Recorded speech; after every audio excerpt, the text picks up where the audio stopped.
What's up guys, DuArktik here with another Marvel Strike Force video, and in this video we are going to talk about diamonds, the good, the bad and the ugly. Is Marvel Strike Force going to die? Probably not. I'm going to give you my impressions of this system and why I think it's not going to be a big deal, but at the same time it's a big disappointment. I'm also going to share some information that not everyone is talking about, that the player's voice, some of the envoys and some other sources were able to express on this topic, which can bring some positive points towards Scopely, which at this point in time, I will assume that most of Reddit or Facebook or whatever community you are in is raging out about it, but maybe we didn't got the short end of the stick. So we're going to talk about all of that. And as always, if you like the information on this video, make sure to share it with your friends on Facebook and Discord. If you're new to my channel, make sure to subscribe for more Marvel Strike Force content and make sure to smash that like button like a boss. Okay, so first off, let's take a look in the game. I have the wrong cable. Okay, so in the game, we are still going to have the yellow stars and red stars. We have a new section for the diamonds, and the diamonds visually, they are going to replace the yellow stars and red stars. For now, we are going to have 3 diamonds, and I'm gonna be honest, like we are probably going to have 7 diamonds at some points. After the diamonds, we'll probably have emeralds and rubies and sapphires and all these things, because we have the slots for them, right? All the slots that we have here, we could have all kinds of stars. And don't get the wrong impression. Diamonds are not a new thing. They are red stars 2.0. They are blue stars, let's say. The difference is that you could get 7 red stars and have your characters at 2 yellow stars. And with diamonds, you cannot do that. You need your characters at 7 yellow stars and 7 red stars in order for you to equip some diamonds.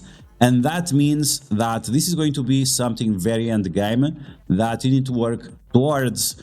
Otherwise, you're not going to be able to capitalize on it, and you cannot take advantage early on in order to capitalize on it.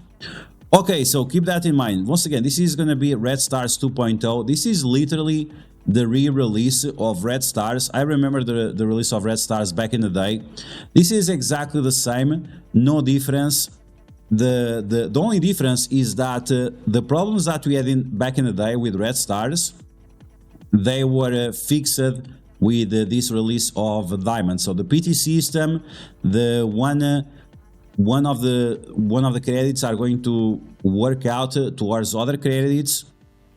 And other things that we need to talk about is that each character will have their own diamonds.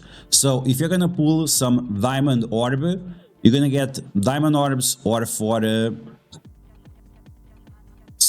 Bucky Barnes, or you're gonna get diamond orbs for Captain America or something like that. So the diamonds you get are going to be totally random, and it's gonna work out the same way that we have the awaken abilities for Nova. So you'll need to reach a certain amount of diamond fragments for one character in order for you to unlock the star. So if you are a little bit confused on how the system works, it's pretty much like awaken abilities for these new legendary characters, but instead of getting awaken abilities, you are going to get additional blue stars.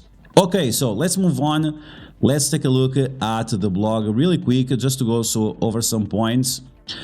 We have been getting more yellow stars and red stars because of the events. They are going to improve the economy. They're going to double up or triple up in terms of resources that we're going to be able to obtain.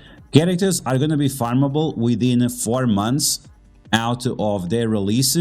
I hope this is an automated system, because if it's not an automated system, we know exactly that there will be all kinds of bugs and compensations happening after that. So I really hope that they make this system automated. We have all these characters that became farmable recently, and some characters became farmable yesterday, like Star-Lord Annihilation and also Korg. And then we have something that is very important, which is how many stats the diamonds are going to give to you. And this has been reduced. The total of stats when diamonds were first talked about, it was going to be up to 50%. So you'd get 15%, 15%, and then 20%. So that would be super stiff, and or the player's voice or the envoys were able to talk with Scopely and reduce this 50% increase in stats down to 35%, which is a lot better. In the past, we had the metas, for example in Arena, where 7 red stars Icarus could be defeated by a 5 red star Icarus, and that would be a huge deal because the difference in power between those characters is definitely over the 30%.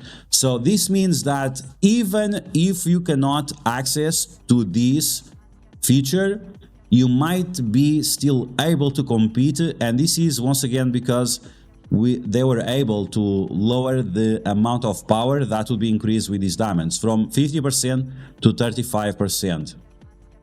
The whales are still going to have a massive advantage early on, because while players like me that unlock the character at 3 yellow stars, we have the character early, but those 3 yellow stars are not enough to unlock these, as once again you need to have these characters at 7 yellow stars and 7 red stars. For whales, they are going to have a massive advantage compared to before, but before they already had an advantage. But right now the gap is going to be so huge that it's very unlikely that most people, even light spenders, even dolphins, or even small whales, those players, they are just going to reduce the amount of money they spend in the game, because it just doesn't make sense in terms of progress in order for you to try to compete when there is no chance you're going to be able to compete, because once again this advantage from the whales is just so massive. So for a player like me, $200 a month, it's not going to be enough, because a 3 yellow stars or even a 5 yellow stars character is just not going to be able to compete until it gets 7 yellow stars. So it's going to be a huge deal. And a lot of players that I have talked about with recently, they just said that we are going to back down on our spending, because once again it's just unreasonable until you have the characters at 7 yellow stars. DuArktik gave an idea which I think it was a good idea, which is you unlock each diamond when you get the characters at 5 yellow stars, then the second diamond at 6 yellow stars, and then the last diamond at 7 yellow stars. That would still give an advantage to the whales, but the people that are in between of the whales and the krakens, and the people that are free to play, those players would not have their position thrown so back down in terms of competition. But unfortunately, at least for now, and it's very unlikely that it changes in the future, it's not going to be the case. So it will always require 7 yellow stars to equip diamonds, which once again, in my opinion, is just I just don't think it's a good approach. That opinion, that different setup, 5 yellow stars 1 diamond, 6 yellow stars 2 diamonds, and 7 yellow stars 3 diamond, it would be way more approachable for the light spenders and dolphins alike. In terms of the UI, Mr. Artgrave said, and yes, it looks much uglier than the yellow stars and red stars, which is very unfortunate. And this shows some kind of limitation when it comes to UI. Maybe it's time for the UI of Marvel Strike Force to be redesigned, because if you're gonna have more of these progression systems, which we'll have for sure, like 3 diamonds is just the first step in the continuation of the progression, the linear progression in the future. So we probably need some kind of UI change, because the way it is right now, removing those red stars, it just looks freaking ugly.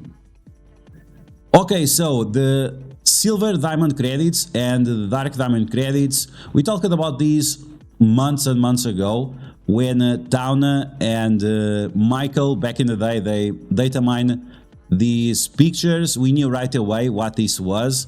Silver diamond credits are going to be progression for the normal characters, and dark promotion credits or dark promotion diamonds are going to be for the special characters like the new legendaries, the dark dimension characters, and the saga characters, which we might have more coming up soon, which is fine.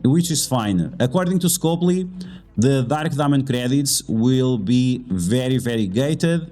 They'll be out, and it's going to be probably with some leaderboards, some milestones, some nonsense, maybe some specific events, but they are not going to be as easy obtainable as other characters, and that means the viability of characters like Morgan Le Fay, Dormammu, Apocalypse, even Super Scroll, maybe those characters are going to fall off the meta if they are not able to keep up with these diamonds, or this is going to be a way for Scopely to make sure that you are using the other characters rather than using these very overpowered characters, and this is a way to manage the power creep of characters like Super Scroll and Apocalypse that just one-shot the entire teams with just one ability.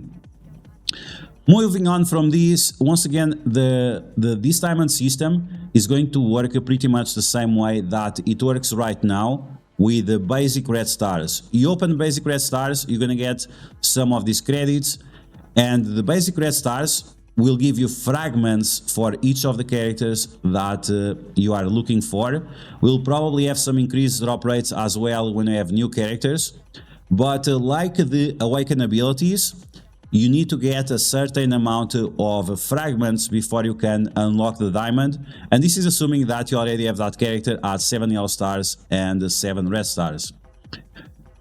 Okay, these diamond fragments you're going to be able to get through free claims, Cosmic Crucible, Sword Satellite, which is a new type of Avengers Tower, and based on the player's voice, this will come more frequently than the Avengers Tower was in the past, but that they are not going to ditch off the old Avengers Tower. We will have Satellite going for a couple of weeks or so, and then the old Avengers Tower might also come around every now and then for a different experience compared to Sword Satellite, because this Sword Satellite, this type of tower, will pop off right away with 6 enemies or more, up to 10, so that's definitely going to be different from the previous tower.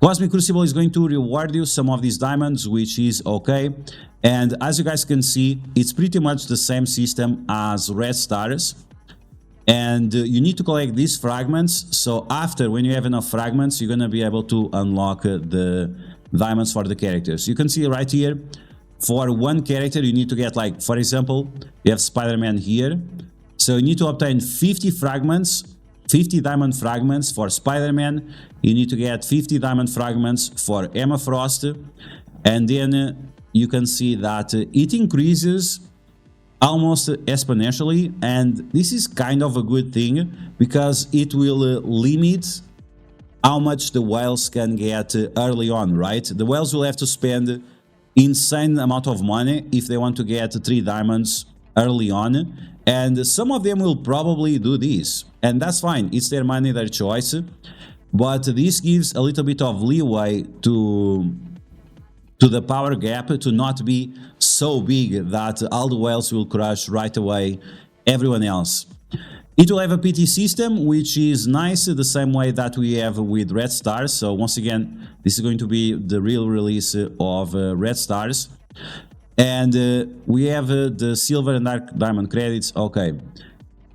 Moving on from that, we have more information about the new tower, the Satellite Sword. This is going to require a minimum of 5 yellow stars. So if you are buying the new characters, you might have some advantage on this sword, the Satellite, early on.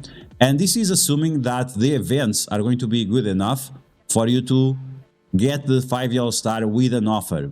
At this point right now, it's kind of not the case. You need to get like an initial battle pass and so on.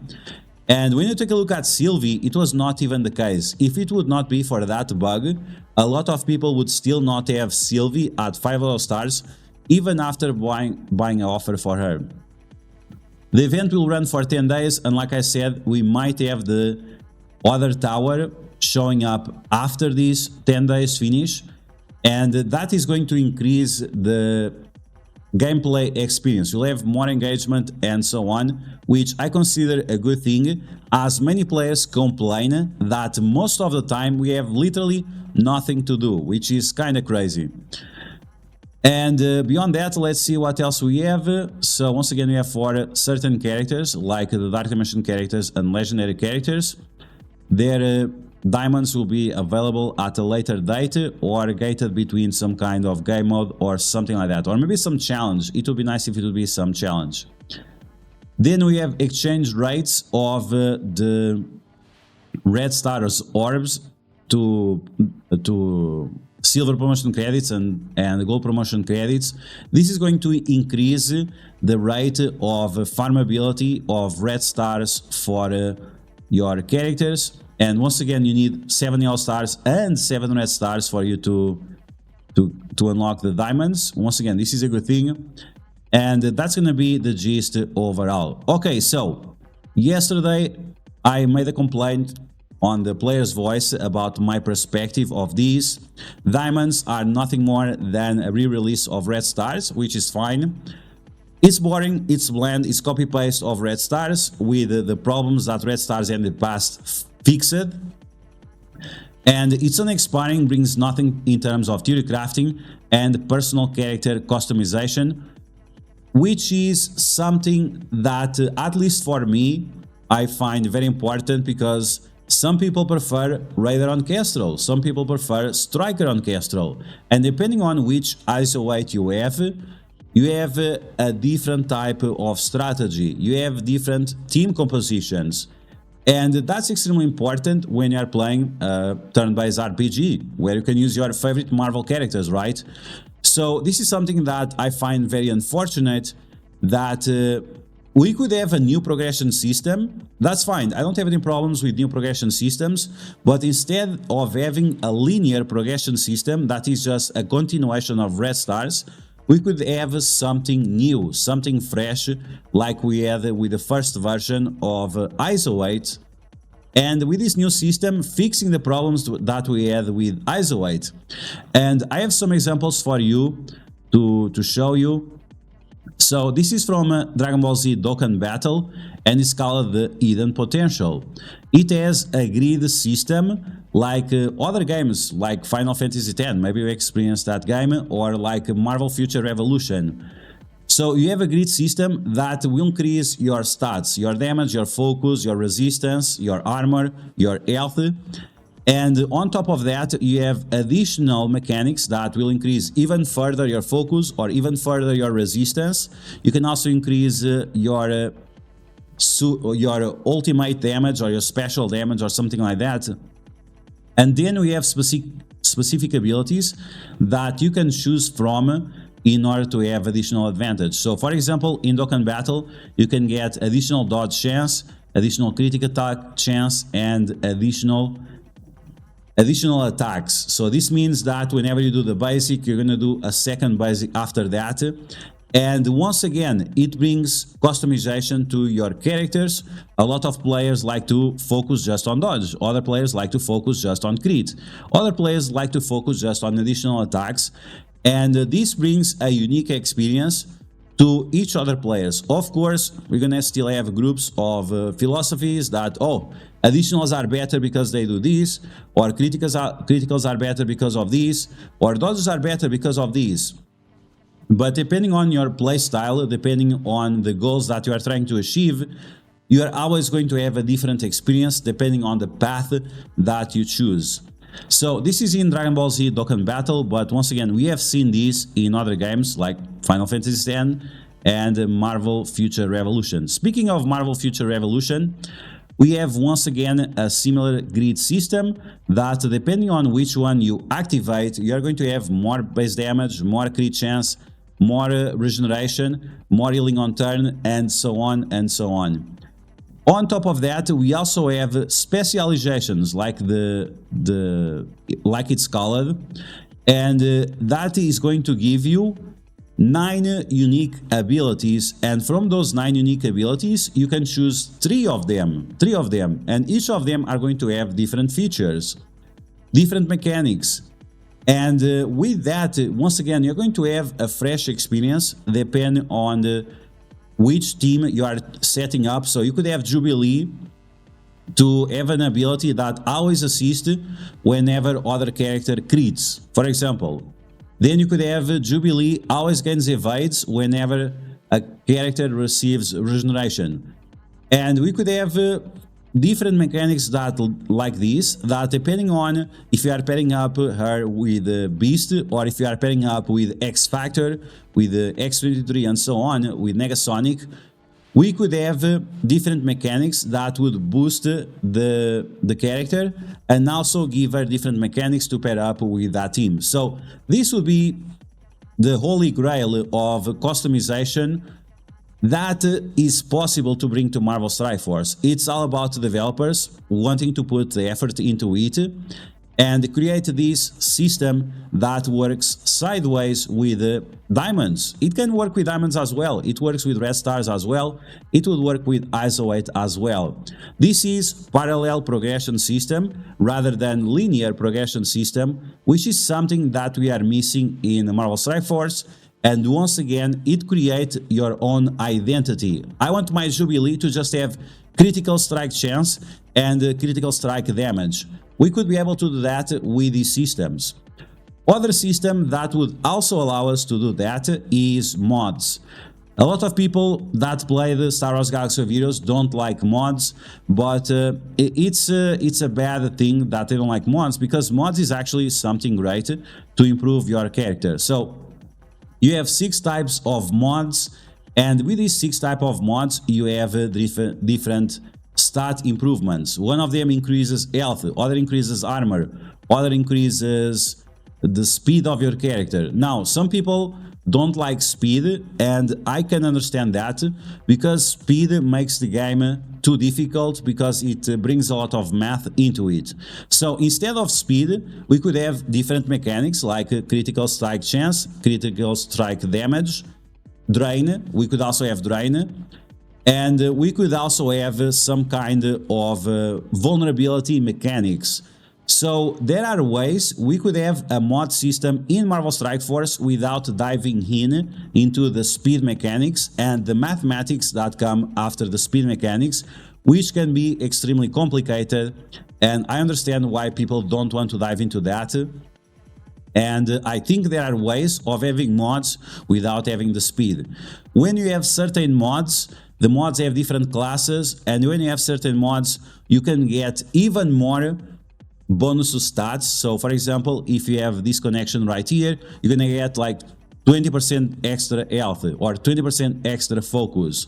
And this is great, because when you are facing teams like the Bifrost or the Darkhold, and they have like 100% resistance, you could counter that a little bit by changing your mods on Magneto to give him more focus, so he can land the negative effects on the enemies. So once again, this would be another parallel system that you'd have to isolate, that you'd have to hidden potential specialization and so on, that you'd have to red stars and diamonds and so on. This would be other parallel systems that we would have in the game that would allow us to customize the characters the way we want, for the goals we want, to build up the teams that we want. Maybe we want to pair up Magneto with the Brotherhood, because I'm tired of the Death Seed and I want to use Brotherhood once again. And this would be another way to make it more flexible and give viability to different characters, even that they are a little bit outdated. But once again, with these changes, they would be a lot better. One thing that Scopely has to think about is that linear systems, they are business models for sure, but parallel systems, they are also business models. The same way that you sell ISO 8 offers, the same way that you sell ISO 8 pool level 4, ISO 8 pool level 5, the more parallel systems you have, the more opportunities you have of having a bottleneck, that people have to buy offers for. So the same way that you have people buying centerpiece uniques or mini uniques or ISO 8 or anything else, you can still sell offers for all these parallel systems. You can buy or mods or things that need to activate the mods or something. You could have to build the mods. There are different ways to progress that. Then you can also have the stones that you have to implement in the grid. You could get them for free, or you could buy them so you can progress a lot faster. You could also gate these in some way so you can not progress like super fast. And once again, it's very unfortunate that we cannot have this type of systems that would bring customization to the game, that would bring theory crafting to the game. And many times when we are discussing about these different topics, what is better, what I like, what I dislike, we are building community. We are building this environment of engagement that sometimes is missing out on Marvel Strike Force, because if we have nothing to play, if we have nothing to talk about, then what are we even doing here? And this is something that I feel that we miss a lot in Marvel Strike Force, is that yeah, we can talk a little bit when the characters are out, but after we have nothing to play, we have nothing to bring the characters in, and that's just lame at the end of the day. So I don't have a big problem with the diamonds, but like I said, it's just a re-release of Red Stars. It's Red Stars 2.0. It's blue stars pretty much that are gated behind 7 yellow stars, and because of that, it just feels bland, like I said in my comment on the Players Voice Discord. So we had some replies, and then we had a reply from Battery Bill, and I agree with what Battery Bill says, that even that, yes, the diamonds are going to give some additional value to the whales early on. They gated it in a way that the whales really have to spend a lot in order to have that massive advantage compared to other players. At the same time, they were able to reduce the gap from 50% to 35%, which is very, very welcome, while at the same time increasing the farmability, once again, which should be automated, and also increasing the availability of red stars and additional methods of getting additional red stars on your characters. And overall, that's a good thing. It shows me that Battery Bill and me, we are pretty much on the same area of agreement in terms of this progression system, and that also tells me that the player's voice is not as far-fetched as other things have shown. Like, for example, the events. I think the events have become pretty much pay to win, way too much whale stones, and that's something the Player's Voice probably lost the fight against Scopely.